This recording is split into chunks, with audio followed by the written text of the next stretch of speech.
Welcome to the Learning Pines YouTube. We hope this video helps.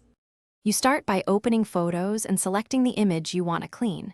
Tap Edit to enter the editor, and if you don't see tools, tap the three-dot menu to reveal them. Make sure your iPad OS is current because the tool relies on system intelligence. This improves results. Once done, choose the markup or magic eraser option shown in the toolbar.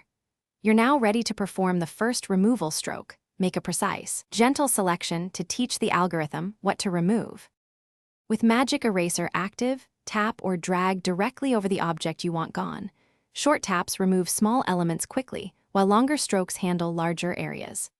Adjust brush size when available to match the detail, smaller for hair or text, larger for backgrounds, because brush scale affects blending. If the algorithm oversteps, use Undo or the Restore brush to bring pixels back.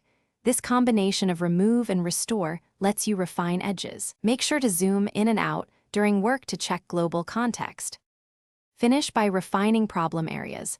Switch to the Restore brush to recover fine edges or repeat erasing with smaller strokes for stubborn bits. When satisfied, tap Done to save your edit non-destructively. Consider Duplicate before heavy edits to keep the original. If results look unnatural, make sure lighting and texture around the removed object match.